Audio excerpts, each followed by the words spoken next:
This is the Detroit Sports Podcast Network.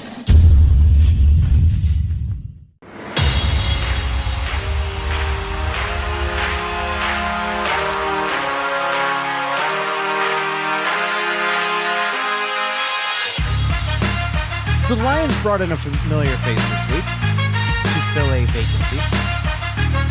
The Pistons are nearing their trade deadline this season. And talks are kind of quiet. Yeah. It's I will say Troy Weaver does do his best work when things are quiet. If history is any indicator. I don't think there's ever been a Troy Weaver trade that I caught wind of beforehand. I feel like it's always come out of the blue. I don't think there's ever been a poor Weaver trade. I agree with you. I think largely that is the one thing I think he's done unanimously well on is trades. He's gotten arguably more value out of whatever he's traded away than what he gave up, or more value brought in than what he gave up. Yep. Was he the orchestrator of the Drummond trade? No, that was Ed Stefanski. Ed Stefanski, that's right. This is the Fan Report, where it's by fans. For fans. I'm Nick, and with me is my co-host Andrew. What's up, guys? We are brought to you by Detroit Sports Podcast, at Detroit Podcast on Twitter. You can follow us at Real Fan Report.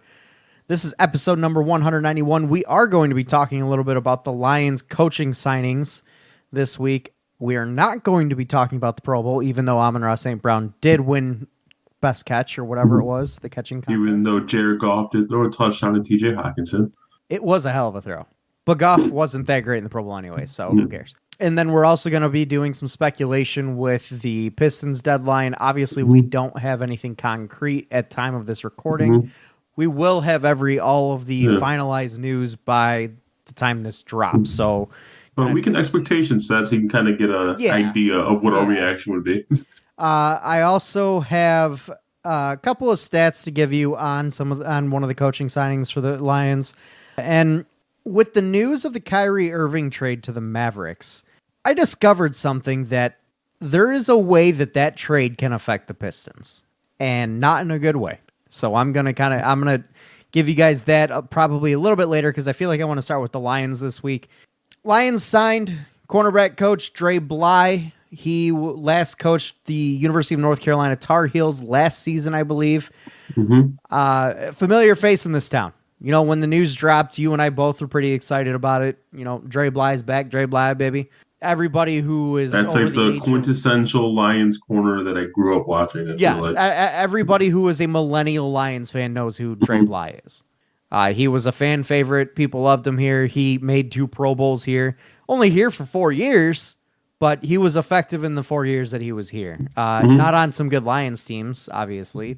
Some dark ages, but I'll never forget a play of him getting interception with a club hand. He had his whole hand, a cast was like clubbed, and he still managed. I find it wild that players play with like a broken hand and shit.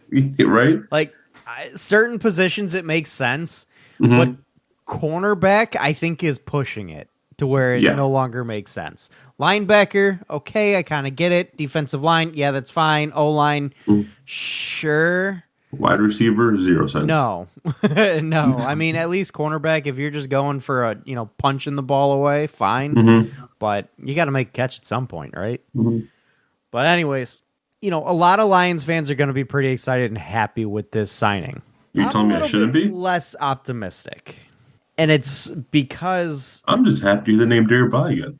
I mean, yeah, sure. But in his time at North Carolina, do you know how good that pass defense was? Or should I say? I am not familiar with North Carolina football. North Carolina's defense, passing defense to be specific, opponent completion percentage, they were 118th in the country. Nice. Opponent yards per pass, 105th in the country. Is this like this season or? This past season, the season that he coached. Pass per game don't matter. Pass yards per game, 111th. Interceptions thrown percentage. So how many turnovers they create? 103rd. Their turnover margin was a net negative, so they didn't get takeaways. As a team, their defense was ranked 100. Their pass defense, was ranked 116th in the country. So are you trying to tell me that the reason we hired Dre Bly was simply because he's Dre Bly?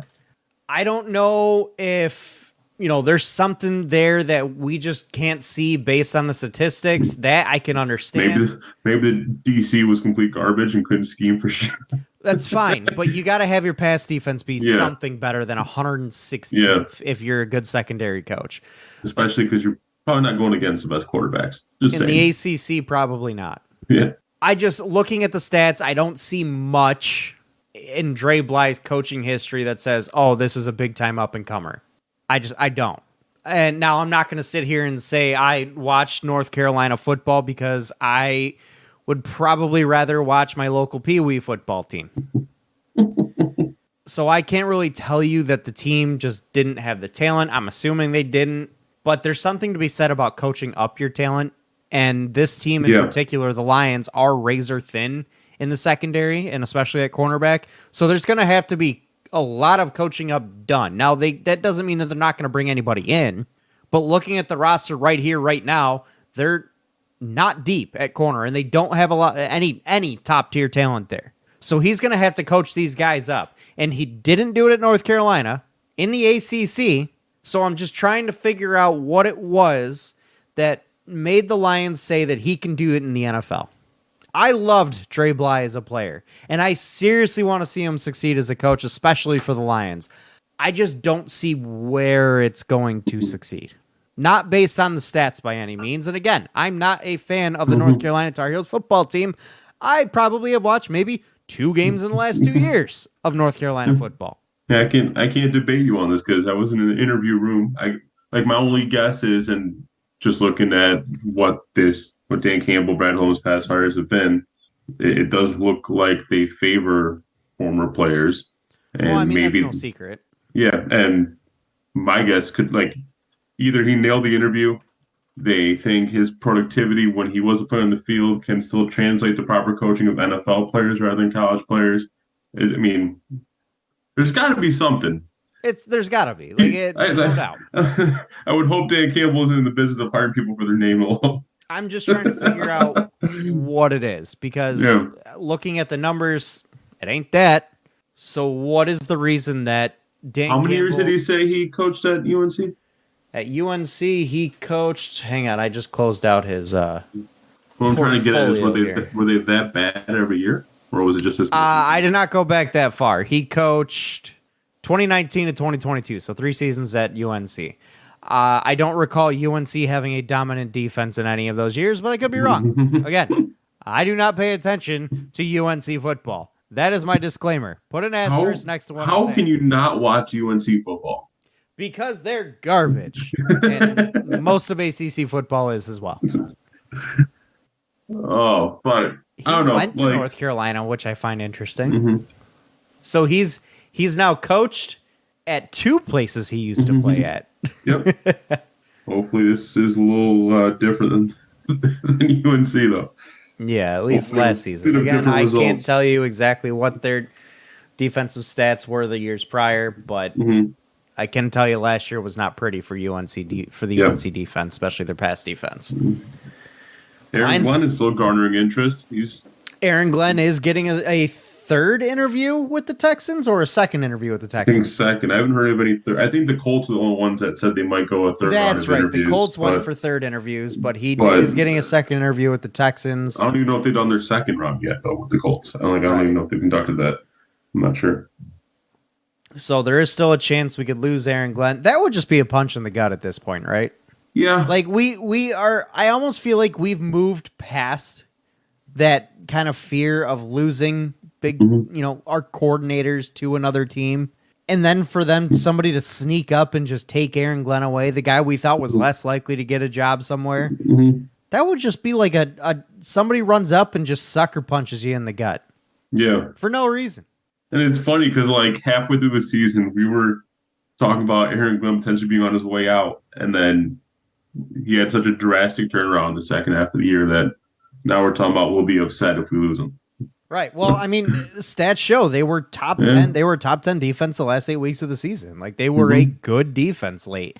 And you want to talk about having players play up and playing for their coaching staff, well, that's exactly what happened the second half of the season. Because it's not like the talent changed very much on the defense from week 10, from week 3 to week 10. We had James Houston getting a sack every game. Well, there's that. We had the addition of him, which a good defensive line does make a huge difference, but still, like Aaron Glenn coached the hell out of those guys late in the year. Yeah. And it's just, I don't know that there's a time that I can recall where I've ever seen a team go from the lowest of lows to the highest of highs the way they did in the same season. Like they went almost worst to first in the same year. Yeah. Yeah, like imagine right now the Pistons turning around and flirting with a playing spot. Like having a chance to play for the playoffs in the last game of the year. That just completely and totally unrealistic. But then again, come week 6 or whatever of the Lions season, we would have said that was totally and completely unrealistic. So, but that's how you can make me eat my words on Dwayne Casey. If Dwayne Casey can turn this around and have him competing for a playoff spot in the last game of the year, then I'll reconsider. Is it weird that I have even less faith in Dwayne Casey getting that done than I did in Dan Campbell when he was 1-6? No, because we have more history in Dwayne Casey. We know he's not going to get that done. Right. Dwayne Casey does have success behind him, though. A history of success with Toronto. There's no chance in hell. No chance. The Lions did make another signing in the coaching positions. They brought in somebody to replace Deuce Staley, who I don't think we've talked about it, but Deuce Staley did end up getting a job elsewhere. He was the assistant head coach and running backs coach of the Lions, and he was kind of a big surprise. Yeah. His name wasn't really floating around as someone we could lose. He took the OC job. No, it's still the same position. Job, okay, but I think he's trying to be closer to his. Yeah. It based on what people have said, it was purely personal. He's going home to be close to family. It was the best move for his family, and you know what? Much respect to that. And by the sounds of it, the players have nothing but respect for him for it as well. Yeah. So, huge loss, no doubt. He's a guy who commanded respect in the locker room. He was a guy that players loved. Everywhere he's been, from Philly to, the Philly players had a full-on mutiny when he wasn't named the head coach there. They're probably not saying that now. Yeah. But at the time, but it's going to be tough to lose a guy like that. It makes you wonder if Aaron Glenn has his foot out the door as well, because he and Deuce Staley were very close. Yep. Great relationship. So if his buddy's gone, who knows if Aaron Glenn's is next. It's good to have your coaches be coveted. I'll say that. 100%. It sucks to lose them, but it's good to have them be coveted because it means you're doing something right. Yep. Do you think losing Deuce Staley is going to affect this running back room and just the running game as a whole? I trust the way Ben Johnson schemes his offense enough to at least be hopeful that it's not going to have too much of an impact. Like I am curious to see like how much of Jamal Williams breaking Barry Sanders' touchdown record, how much of that was Deuce Staley coaching up Jamal Williams as a goal line back, even though it's not like he wasn't a goal line back in Green Bay. But I do want you do wonder. But as it stands right now, I'm bummed to lose Deuce Staley, but I'm not all that concerned about this running game taking a step back.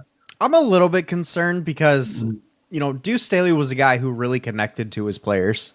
And I don't feel like Ben Johnson has that same level of connection with the guys. He doesn't seem to have you saw it in Hard Knocks. Like when we were talking offense or watching the offense, it was Deuce Staley that was kind of doing the talking in the limelight, in the forefront, talking to the players and coaching them up. And, we talked about how we really didn't see much of Ben Johnson. So it tells me that it could be just because he's more entertaining. It very well could be. Like, don't get me wrong. What we saw is not everything that happened. There was a lot of editing that went on. But no, you have a very good point. And I will say this. I do feel like part of the reason DeAndre Swift did take a bit of a step back was because I think Deuce Staley kind of held him back a little bit for his growth. He did it because DeAndre Swift wasn't being the best player that he can be, and Deuce Staley was willing to try to bring that out of him. Yeah. Versus another coach may not be willing to be that, kind of give him that tough love. Yeah. So you could take that how you will as a positive that somebody else is going to be in there, maybe doesn't give him that tough love, coddles him a different way. Or you can look at it as a negative thing. Maybe that's what DeAndre Swift needs. Who knows? But He was trying to bring that dog out of him. he was. That Georgia Bulldog. It does worry me a little bit just because of how close-knit that running back room seemed to be.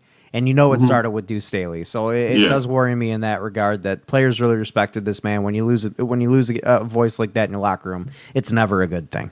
Mm. So, but they did replace Deuce Staley with somebody this week. They brought in the Jerome running Bettis. backs coach. No, running backs. Running backs coach, I believe, from the Indianapolis Colts, if I recall correctly. I believe you are correct. Yes, running backs coach for the past 2 seasons with the Indianapolis Colts by the name of Scotty Montgomery. He was responsible for the breakout of Jonathan Taylor. Yeah. What is your thoughts? What are your thoughts on Scotty Montgomery coming in to be the running backs coach, but not just that, also the assistant head coach, taking the place of Deuce Staley here as the assistant head coach? I found that kind of interesting because it's not like he's got a ton of experience here. Yeah, I do wonder why they insist on the assistant head coach and the running back coach being something that's like tied together. But I've never heard of apparently. It being tied together personally, but in general, like Jonathan Taylor, I remember he had a slow start to his rookie year. He did finish strong, but like his sophomore season was when he really because broke of the out. presence of Marlon Mack too, though? Not really. He just really couldn't take him over, I feel like. Okay. And even when he did, like he wasn't averaging like a ton of yards per carry like he was in his second season. Like in those, he picked that up towards the end of the season. But in general, I do feel like you naturally could attribute some of that sophomore breakout of Jonathan Taylor to Scotty Montgomery. Mm-hmm. At least I would hope you can, but we weren't there, obviously. But even when Jonathan Taylor went down this year with Indiana, that run game still wasn't bad. Like they lost their star running back and they still managed to have a at least functioning run game. Even after turning away Naheem Hines too. So I like it. I mean, would I rather have Deuce? I've warmed up to Deuce Staley. Like, would I rather have them there? Of course, but no, I think you grabbed a running backs coach that has proven himself to be able to coach up a running backs room. So, to give you a little bit of background on Scotty Montgomery, he is a former player himself. He, I believe, was a running back in the NFL. You Tom Montgomery's uncle? He actually has quite a bit more coaching experience than I thought. He, from pretty much after the year he retired from football, his last team he played for was the Georgia Force of the AFL in 2005. His last NFL team was the Raiders in 2003. He had been drafted in the year 2000 by the Panthers, played a season, or part of a season. I think he got cut, actually. Was then brought in by the Denver Broncos that same season, played a couple of years there. He then almost immediately moved on to coach Duke as a wide receivers coach for 3 seasons. He then was the wide receivers coach for the Pittsburgh Steelers from 2010-2012. Went back to Duke as an assistant head coach, offensive coordinator, passing game, and wide receivers coach. He was the assistant head coach, offensive coordinator, and quarterbacks coach in 14-15 first season. He was the head coach of East Carolina University, and then he was the offensive coordinator and quarterbacks coach of the University of Maryland in 2019-2020. And then he moved on to the Colts for the 2 seasons as the running backs coach, and now obviously he's here in Detroit. So he does have coaching history. Not a ton of it is in the NFL. He had the stint with the Steelers and the stint with the Colts, obviously. But he also does have some head coaching experience. Not at a huge university. Oh, he was a wide receiver, by the way. Not at a huge university, but at a university that has a recent history of football, I should say. So he does bring a little bit of something there. He's been in this position before. He has head coaching experience, so maybe he is kind of the right guy. I don't know. I'm not going to sit here and tell you I know a ton about the running backs coach from the Indianapolis Colts. Yeah, we don't. You know. And let's be honest, Jonathan Taylor is a very different back than either of the guys we have in style and in talent. Right. Now, that's not to say the Lions aren't looking to bring in a new back. We don't know. Like, we have no idea what this running back room is going to look like. Jamal Williams is a free agent. Are we bringing him back? DeAndre Swift is a guy that is nearing the end of his contract, and they have decisions to make on him. So this running backs room could look very different going forward. And they could look to fill it in the draft. They could look to fill it in free agency. Who knows? Yeah. But Scotty Montgomery looks to be a guy that can coach up players and hopefully bring the best out of them. You know, he did with Jonathan Taylor, so hopefully that continues. So let's go ahead and move on over to the Pistons here, unless you have anything else to add on the Lions. No, I got nothing. All right, I'm going to let you take it away with the first topic of the day. I know you mentioned you had something on the deadline. There's some new rumors. Ooh, I got some juicy rumors. There have been two names, apparently. This news broke today. There have been two names that have been affiliated with Cam Reddish of the New York Knicks. Those two teams are the Denver Nuggets and the Detroit Pistons. Interesting. And apparently the Knicks have most recently discussed this with the Pistons. What is your interest level, just in general, bringing in Cam Reddish? He's obviously a young player. However, he's only played 20 games this year. He's only averaged just under 22 minutes a game, 8.5 points. Like, he's not exactly been the player that he was drafted to be. Exactly. He is the Knicks seem to refuse to let him play. There's that. Right. He's only shooting 30% from three, just under 45% from the field. So he's not giving you what he is a wing, but he's not giving you what Bojan gives you. You know, I'd be curious to if you bring in Cam Reddish, it's purely as let's see what this guy can do. Is he going to be what he was drafted, or is he just whatever? So I honestly don't know what his value would be, because you better not be you better not be giving up to me. He better come cheap, or else I'm out. Right. There's that. It better be I can't imagine Bojan is involved in a trade for Cam Reddish. Unless you're adding a first. Right. He is an expiring deal this year, because this was the second year of his club option. So it would be a rental situation to see what you got here. To set the market, I guess, when he was traded to the Knicks, obviously he was more productive with the Hawks than he was with the Knicks. Right. And then when the Hawks sent him to New York traded Kevin Knox, who we have, and a protected 2022 first for Reddish, Solomon Hill, and a 2025 second. Now, I think it would be outrageous now to demand a first-round pick for you're not getting a first-round pick or a player that. But you do have Kevin Knox. Yeah. I don't think Kevin Knox is going to move the needle for the Knicks. They got rid of that problem. I think Cam Reddish is a guy who you could see going for a couple of second-round picks or something of the sort. You know, maybe a rotational guy in a second-round pick. I don't see him going for much more than that. I get he's young, but he's not under team control, and he's not really lived up to expectation at all.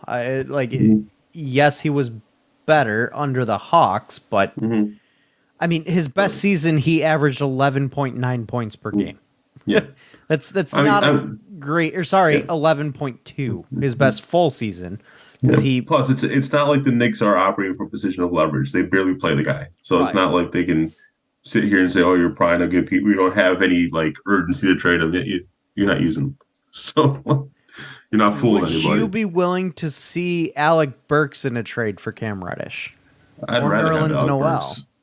No one's well sure, but I'd rather have Alec. Even though, considering Burks isn't really going to give you anything long term?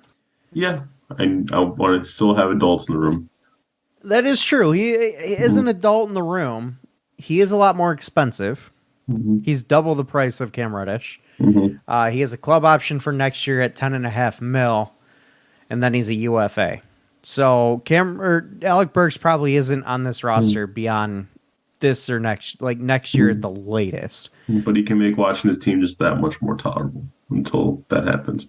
So could Cam Reddish if he pans out. I think the logic behind this is Cam Reddish is a guy who is in a timeline where if he ends up panning out and being a good player for you, you bring him back and he's a part of your roster. Alec Burks is not a part of your roster when you're winning basketball games. But let's remember, just the same reason we said they won't take Evan Knox, they probably won't take Alec Burks either. They gave him us for free. That is true. But Alec Burks has been pretty good. Most of our bench is They former gave Knicks. us Alec Burks for free because of the money, probably. Yeah. Ow. But most of our bench is former Knicks. Alec Burks, they gave him to us. Nolan Noel, they gave him to us. Yes. Kevin Knox, they gave him to us. I'm curious to see what the market would be for a I'll give him Kojo. Can't be. Why the hell would they want Kojo? They seemingly wanted nothing for Nolan Noel and Alec Burks, so maybe they'll take Kojo for Cam Reddish. No. They gave us Nerlens Noel and Alec Burks because they needed to get rid of the contracts. Yeah, That's why. because they wanted to sign Jalen Brunson. Right. I don't see that same situation here with Cam Reddish. He's an expiring deal. It doesn't matter. And the Knicks trade away a first-round pick? Or are they locked? Can they? Let me see. You know, their first is probably not going to be all that great, but... What the hell would you get in a... What the hell? Because you were talking about being afraid, like, of Bogey being involved in the trade, and I said there's no way he's involved unless they add a first to whatever we're doing here. But even if they don't have a first, then obviously there's no way Bogey being involved in a trade like this. So the Knicks have potentially 4 picks in the first round This year? this year. They have their own. Really? They have their own. They apparently own the rights to the Pistons this year, but it's top 18 protected. Yes, they do. They own the Mavericks pick, but it's top 10 protected because of the Kristaps Porzingis deal. So they have 2 that are guaranteed. That Mavs pick will probably parlay. And then they have the Wizards pick, which is top 14 protected, which I don't think that'll convey. Mm-hmm. So they'll probably get the Mavs pick the in their Mavs own. and the Then. Knicks, yes. That's according to SI. I'll take our pick back. I don't think they actually still own the rights to that, though. I mean, I haven't been tracking it. I don't know where it's been going, but It's floated around the league about 17 times. Where it's at. So you'd be willing to give up Alec Burks I would. Like in the Cam Reddish trade? I think I would just because of the fact that They're gonna have to Alec give you Burks some. is not going to be a part of the future, and Cam Reddish, if he pans out, could. I think they're gonna have to give you something else though to make the salaries work. Oh, absolutely. You'd have to get something else off the roster for sure. Mm-hmm. But hopefully another Cam Reddish and Obi Toppin. I'd do that. I No, think you they like like Obi. Obi Toppin a little bit more. I just did on the trade machine, and it's a dead even trade in terms of the fact that you have not affected the winning percentage of either team. Interesting. Okay. That's kind of funny. Trying to see where I can't. This page. That would give us some guys on the wing that we can use. I mean, It would, and it's guys that you can just kind of take a look at to see what's going on there. again, I would hope Cam Reddish can go, like, we can get him even cheaper than Alec Burks, but Yeah, I would imagine. I would hope so. Let's see. Yeah, those are the 4 picks that they potentially could own this year. I think the Dallas and their own picks are the only ones. And they do have their own pick next year, so they can trade their pick, even if the Dallas one doesn't convey. So would you do like a Cam Reddish? I'll give you Rodney McGruder in a second when we traded for Bull. Would you do Cam Reddish and a first for Bojan? Unprotected? Because I think that might be where things could come into play. So we're talking either theirs or the Mavericks? Let's go with theirs. Gonna be well. Is their pick gonna be better than the Mavericks or worse? Well, now the Mavericks have Kyrie. It's pretty variable. Yeah. That could either completely Right. That's fail, true. or they're going to be one of the best teams. So we don't know. But as it stands right now, Which let's just say this: it's the better of the 2 picks. yeah. As it stands right now, they're literally dead. They're both 29 and 26. Just so you know. Okay. Well, that's kind of what I expect. A team that's drafting out like.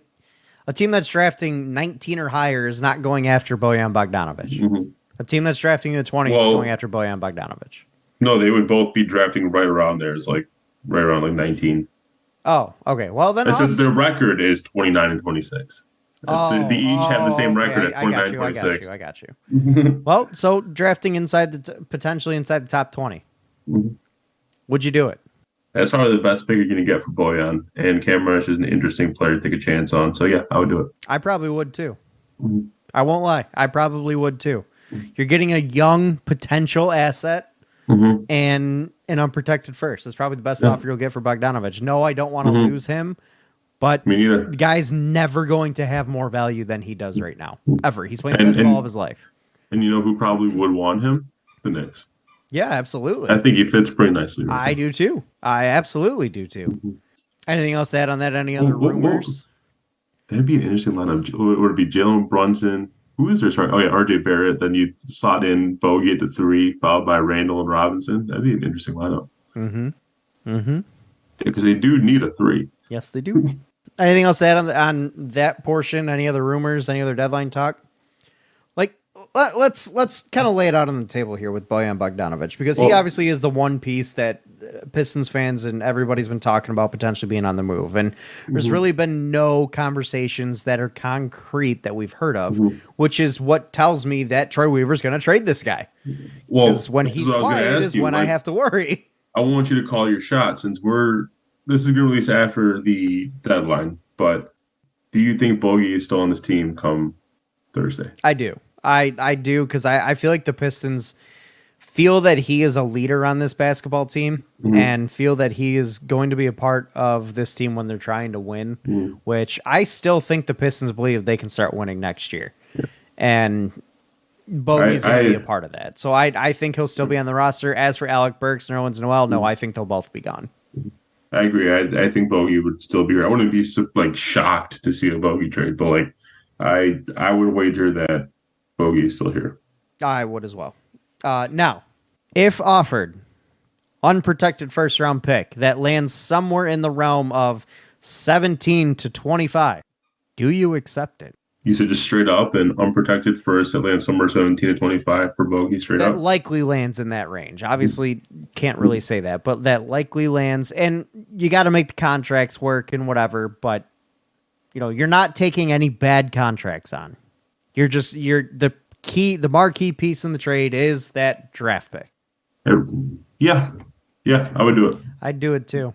If you're talking specifically this draft, yeah, I would do it. Yeah, I'd do it too. As much as I don't want to lose Bogey, I think you gotta, because again, whenever this is what we're saying is this is the asking price, an unprotected first in this draft, and because we're not that eager to trade. I'm okay keeping Bogey through next year. I have no throughout complaints. His career to this point, and thinking forward, when is Bojan Bogdanovic ever going to command an unprotected first round pick that lands somewhere in the high teens to low 20s? I don't think he ever has been worth that, and I don't think he ever will be again. This is it. This is his peak value on the trade market. Yep, this is like when you should have traded Blake Griffin and Andre Drummond. Go figure.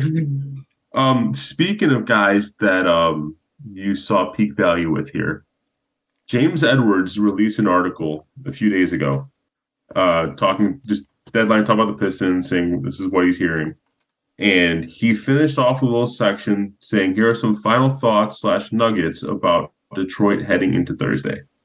The final bullet point of this article, the very last thing he left readers with, is this: a Pistons Jeremy Grant reunion this summer in free agency. Don't count it out. I did see that today. Keep in mind, none of this article was about Jeremy Grant. What? He just put that kicker in there and just at the end. So that's the next question I wanted to ask you. Would you welcome Jeremy Grant back? I like Jeremy Grant. I think he's a good player. I'll say this. I don't think he would fit with this team. You have too many guys that are shooters, and Cade Cunningham, Jaden Ivey, what could be Victor Wembanyama, Scoot Henderson, Amen Thompson, insert other name here that's at the top. You have too many guys that are going to be shooters. That adding Jeremy Grant to that, I don't think you're getting the best value for what he's going to cost you. Because, mind you, he's going to cost you close to a max deal. After his season this year. That's what I was going to ask you. So, for example, right now, he does seem to be fitting in. He fits very nicely in Portland. And they have Damian Lillard and Anthony Simons, who both take 20 shots a game. Yes, that is true. But they're not winning a ton of basketball games. They're not a great basketball team. But yeah, there was two reasons why I was a proponent of getting rid of Jeremy Grant last year. One was I was concerned about the fit with Sadiq Bey. I'm not quite as concerned anymore because he's still showing that same consistency without Jeremy Grant on the basketball team. Right. The second reason was the fact that I didn't want to get saddled with Jeremy Grant's new contract that he would command. And that's still the same thing I'm worried about with bringing him in. So for me, I would totally welcome him back, but it's totally going to depend on the price. And if, like you say, he's going to command nearly a max contract, which I probably wouldn't disagree with. The reports I've heard is that the Blazers are looking to give him the max. Yeah. Like, he's going to get close to $30 million minimum. Mm-hmm. Yeah. So, and I don't disagree. So that's where I'd say hell no. Yeah. But if you want to come back on the same deal we gave him for some reason. But then again, sure. thinking about it, where are you going to spend the money? You've got so much cap space. Mm-hmm. And that's going to actually segue us into my next topic here, which is what I was going to mention and what how the big trade of the week was Kyrie Irving going from the Nets over to the Dallas Mavericks. This actually affects the Pistons. How? Well, I have no idea. I don't know what you're getting at with this right now. Well, you're scaring me. Kyrie Irving is an unrestricted free agent after the end of the season. He commands a $38.9 million contract. You add that to the other cap space that the Dallas Mavericks will have, they will have somewhere around $65 to $75 million in cap space. Mm-hmm. When there are other teams on the market that previously were not likely to have that cap space, that do now, competing for the prized free agents, who the hell are the Pistons getting? Because you can't give higher than the max, and the Dallas Mavericks have max space. Well, here's the thing. Two things with that. One, what if they do resign Kyrie? Why the hell would they do that? If it works, I don't know. And honestly, even if they do, you still have probable room for about a $30 million contract. Number two, when have the Pistons ever gotten the marquee free agent? Well, that's my. Don't say Ben Gordon or. I'm not. No, that's kind of my point here. Is we have all this cap space that we've been talking about for how many years now, and saying this is when we're going to bring in the big free agent. This is when we're going to finalize the pieces to. I for one expect to be utilized more in the trade market than the free agency. But you better hope you find the right guy then. But because frankly, when you've got a team out there like the Dallas Mavericks who have Luka Doncic and Kristaps Porzingis on it, you don't have and mind you, it's also the city of Dallas versus Detroit. You don't have the cachet. You don't have the pieces that big time free agents want to go play for you over teams like that. If they could pay you equal money, why the hell would they choose Detroit? A team that's likely to win 25 games this year versus a team that probably made the playoffs this year. So whereas the Mavericks likely didn't have the cap space to go and get their pick of the litter in the offseason before, they do now. And you just got leapfrogged. Mm-hmm. So that is one more team. And that also knocks everybody else down the pecking order. So now where you were possibly the fourth most attractive team to go to, now you're the fifth. So now you have even less chance of getting your guy. That's a problem. So now Troy Weaver has to go and be even more creative in filling out this roster and finding their third big-time cornerstone piece or second cornerstone piece, whatever it's going to be. It's got to come through trade. So are we seeing him make a huge deal at the deadline? Are we seeing him do it on draft day? Are we seeing him do it this offseason? When's it going to happen? Because time is ticking. Something better happen this offseason, including a coaching change. This team needs to be done building and starting to win games. I will say this. Jalen Duren may be the steal of the last draft. Done. I don't disagree. If it's not him, it's Walker Kessler. Like that, those two right there. They are the top two steals of the draft. I don't disagree at all. He's been miles ahead of where I thought he was going to be this season. Especially offensively. Defensively, I thought this was going to be Jalen Duren next year. Let me put this out there. I'll agree with that. Defensively, he's young. He's learning. Offensively, he's miles ahead of where I thought he was going to be at. Miles. I've loved what I've seen out of him so far, and I hope I see it continue. I really do. Yeah. But real quick, I did pull up the list of specifically unrestricted free agents. I'm just gonna go down and like you tell me like, all right, this is the guy we can go after. Russell Westbrook. I think we're both gonna know there. Kyrie Irving. No. Kevin Love. No. D'Lo. No. Vucevic. No. Harrison Barnes. Could be interesting. Yeah, that one's a little more interesting. Age is the only concern, so it'll be like 31 by the time next season starts. Then you got Jeremy Grant, Harris LeVert, Will Barton, Christian Wood, Terrence Ross, Brooke Lopez, Pat Bev. Wasn't this supposed to be the year where you had the crazy good free agent class? Like, I get technically. Here's one I would take. I'd take Kelly Oubre. I'd say Kelly Oubre. Yeah, why not? I like Oubre. I would take Dylan Brooks too. I don't care if anyone thinks he's dirty. Yeah, we need some. We need some of that bit of edge on this team. Absolutely.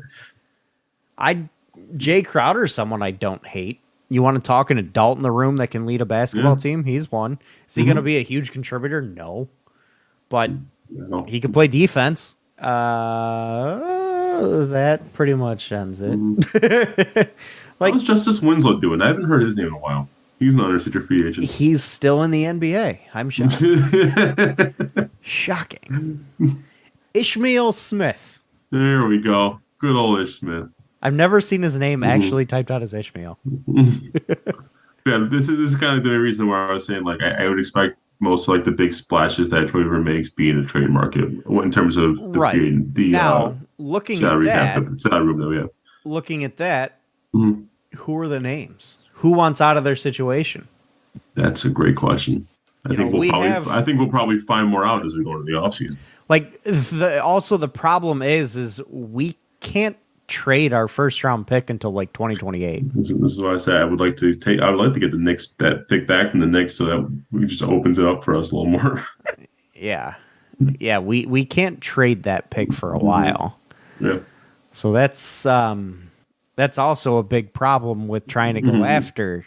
Like remember when I said years ago when they made that trade with Christian Wood, I said that Troy Weaver is gambling here and mortgaging his future. Is it from that trade? Yes, it is. It is from that trade. I looked this up last time. It is from that trade. That Christian Wood trade. I said by trading this first round pick, Troy Weaver is betting on himself and mortgaging his future here. And you said, no way, it's not going to convey until like 2029, which is true. But I also wasn't thinking about locking up your ability to trade first. Now you can't move it. And now you can't go and package multiple first round picks to go get a Devin Booker or a Jaylen Brown or insert name here. Did we not trade a super heavily protected pick for Duran? Or no? It was the Jeremy Grant. It was that Jeremy Grant Bucks pick that was for like 2027. You're right. You're right. That's the pick. That's the pick we traded. So if the only way that you could make an argument that the Pistons could really, because in all reality, what are they packaging to go get somebody? You can have all this cap space all you want. What are they packaging to go and get somebody? Because you can't right now. None of your assets on your roster are worth a damn outside of Cade, and you're not trading him. Nope. What are you going to be able to trade to go and get a guy? So we talk about how that we're going to spend this money through trade. Well, how? Argument number one for trading Bogey and getting a first-round pick for this draft. There's that. How are you making it happen? And this is where I said that that trade of Christian Wood, where in general, Bogey should still have some trade value this offseason, though. He should. I don't think it'll be as high. I don't see it drastically diminishing from now till the offseason. It's not like he's no longer under contract. Teams will look at it as a splash in the pan season. Your best time to trade him is now. Teams, you will not get the same value in the offseason for Bogey as you would have at this deadline. I don't know if you're going to be able to get an unprotected first in the offseason. I think you can now. But when I said that trade could come back to bite Troy Weaver in the ass, well, it's coming biting. It's biting now because you're now like the fifth team that's going after big-time free agents in the offseason, none of which we really even like, and you no longer are able to package any kind of real assets together to go and get somebody because of that trade. So that may be the only bad trade he's ever made, and not because it's a bad trade because it still It managed Isaiah Stewart. Yeah. But again, would you rather have Isaiah Stewart or the pieces to go and get Devin Booker? I would like Devin Booker on this team. Uh-huh. Because he is one guy who you heard rumors of him wanting out of Phoenix last year. Could they come up again? And if the Pistons have to miss out on that because they traded Christian Wood 2 years ago to draft Isaiah Stewart, yeah, I'd be kind of pissed. I wish the Pacers didn't re-sign Miles Turner. Well, now you got Duren. He's better. True. I don't actually think he's better. His potential is higher. Well, yeah, I know what you're saying. Yeah. I'm trying to find avenues for Troy Weaver to finish this build. And I'm starting to see door close after door close after door close. To the point where I'm trying to figure out what the hell he's going to do. He is going to have to pull off some... You need a wing you can rely on type to start. Shit. That's the starting point. You need a wing you can rely on consistently. Like, I do think Sadiq Bey does have a future on this team, but I'm starting to wonder if it's a bench role. Yep. Same with Killian Hayes. Same with Killian Hayes. Killian Hayes went pretty cold after France. He finally had a decent game against Boston, but he went pretty damn cold after France. Isaiah Stewart finally got his 3-ball back against the Suns. He did. It took him about 5 shots to finally make one. Then he just never missed again in that game. But yeah, so like, okay, for example, DeAndre Ayton's a guy that's notoriously unhappy with the Suns. Knowing what you have in this front court currently, would you still be willing to go out and trade for DeAndre Ayton? Like, nah, because I don't really see a good fit with Ayton and Duren. And I firmly think Duren is the center of the future for this team. Mm-hmm. So I don't see a great. So don't touch the front court. I would touch the 4. I would not touch the 5. Okay. I'm not sold on Isaiah Stewart being the guy at the 4 in the starting rotation long term. I think Isaiah Stewart can be a very high-end bench, like energy guy off the bench. Yes. Like, I'm talking about like Robert Williams in the NBA Finals type high-end. That's fine. I'm good with that. Yeah, absolutely. But in terms of like a mainstay starting 4, no, I'm not sold that he can be that yet. No, right now there's only 2 players, and jury's still out on third that I am like. That pretty much I'll put my stake in. Yes. This is part of your starting 5. That's Cade, Duren, and then Jerry Slow and Ivy for me. Yeah, same. But, I completely agree. Like, you very well, when this team is ready to win, let's say they get to a point where they, they bring in that name that can play the wing, either at the 2 or the 3. You very well could see a bench rotation that features Killian Hayes, Sadiq Bey, and Isaiah Stewart. And I wouldn't mind your bench rotation. I wouldn't mind it either. That really right now is actually a pretty decent quality bench. Picks from the same draft to be bench guys. I don't know how I would look at Troy Weaver and his success at that draft, but that's what I would say. They're still in the league, all 3 of them. Nice job.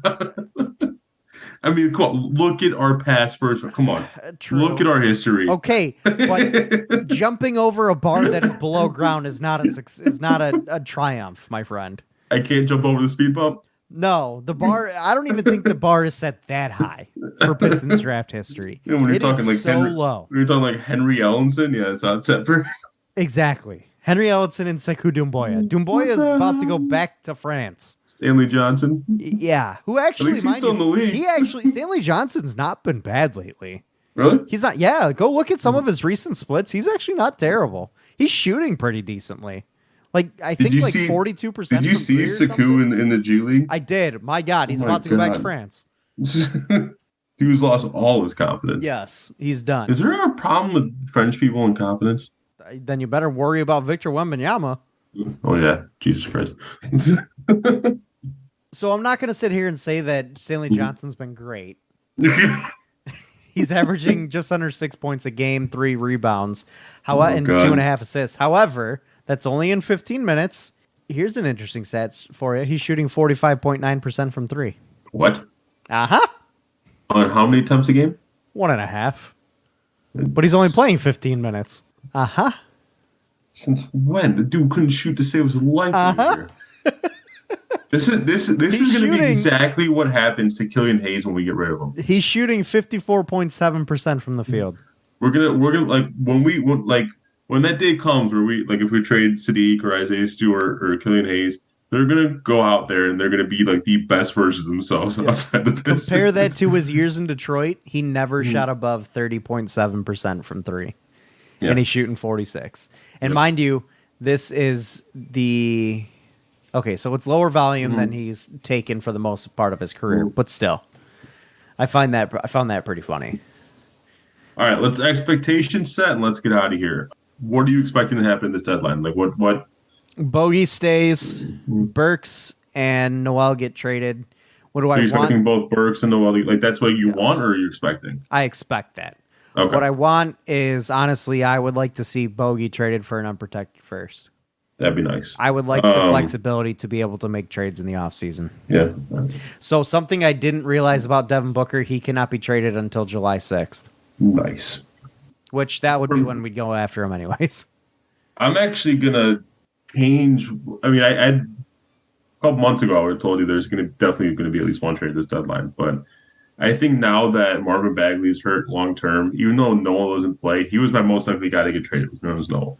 And I think you might be looking at a serious depth issue if you get rid of Noel and don't get a big in return. So I'm not entirely certain he gets traded anymore.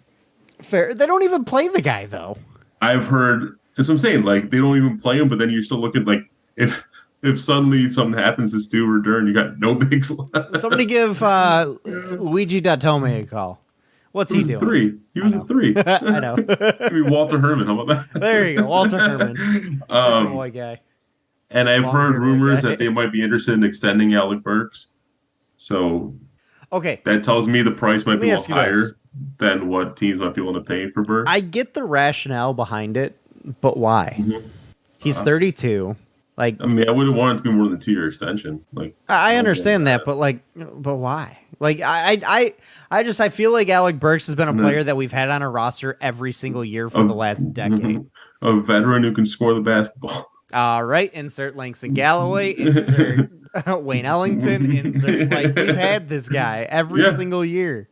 And if we let him walk, we don't have any guy who can score the basketball, like any veteran who can score the basketball like that, outside of Bogey, I guess. But well, that would require you to have a veteran on your roster. Yeah. So anyway, I'm going to go on a limb.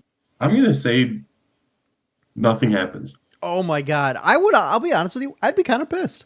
That's what I'm expecting. I'm expecting nothing to happen. A team that is on pace to win 20 games cannot afford to do nothing at the deadline. I'm sorry. That would be a big red X on Troy Weaver's book in my mind. Well, Troy's never been one to operate from position desperation. Like, I don't think it's desperation. I think it's standard procedure. And he made it pretty clear that they're not in any rush to trade Bogey. Like, that's fine. You don't need to be in a rush. Perfectly happy. You are a 20-win basketball team. You cannot afford to stand pat. What the hell are you standing pat for? To win 25 games next year? Like, what are we doing here? Throw your best shot at Wemby. So go get another first-round pick. Boom, you got 2 shots. I would be pretty upset if they did absolutely nothing at the deadline. I would. A 20-win team does not deserve the right to stand pat at the deadline. That's not a desperation move. I think unless a contender is willing to part with a first for Bogey, because that's the only type of team that will part with a first for Bogey as a contender. Right. I think outside of that, I just don't see a deal being done that makes sense for this team at this point in time. Like, I don't know what other deal would make sense. I'm willing to trade just about anybody. Now, I think my preferred thing would be a trade deadline coaching change. That'd be nice. Look at the Kings. Have to see Dwayne new coach, and they're double their wins. They're already equal their win total from all of last year combined before the NBA All-Star weekend. If I ever see Dwayne Casey coaching this basketball team on the sideline next year, I will pull the rest of my hair out. And there's not much left, but I will pull what's left of it out. I will full Britney it. I don't care. Anyways, let's hope something productive happens at the deadline. Let's say that. I get the. But I guess. Like, I didn't give my hope. So you don't need to trade anybody. It's a wasted season. Blah blah blah. But you can take a wasted season and still find something productive out of it, and this is how. I guess my hope would be if you can somehow parlay Bogey for Cam and an unprotected first. That'd be cool. I'd be good with that. I'd be shocked, but I'd be good with that. I don't like. It's The not Knicks that could really use unrealistic. Bo. Like that's a perfect fit for the It Knicks. is. It's not that unrealistic. I actually don't think it's that unrealistic at all. The Knicks could use Bogey. Yeah. And what the hell is Cam Reddish doing for them? Give me them on the phone. Give me the Knicks on the phone. Let me talk to them. Let me talk to them. Hey, Troy. We'll take it from here. Thanks. Look at that. We got Bro, you. you're talking too softly. You're not convincing. Give it to me. We got Give you me an the phone. unprotected first round pick and a 23-year-old Cam Reddish. Come on. You're welcome. Can you imagine, like, if you, for some reason, like, were out with, like, you're out at a bar and, like, Troy Weaver was there and you see him on the phone and, like, you can overhear that it's, like, another team and, like, it's going nowhere. You're like, let me try. Give me the phone. Let me talk to him. And then you made the deal for the business. He answered the phone. Jimmy, how's it going? Nick here. You hit it back, Troy. All right, this is what I got you. It's your call now. And Troy's like, how the fuck did you do that? And that's how I became an NBA GM. Yes. Anyways, that is going to close it out for this week, guys. Thank you for listening. Follow us on Twitter at Real Fan Report. Thank you to Detroit Sports Podcast at Detroit Podcast. This has been the Fan Reporters. Bye, fans. For fans. We will catch you guys next week. Have a good weekend, and hopefully we get something good out of the Pistons deadline. But we'll talk about it with you guys next week. So have a good one. Peace out. Peace.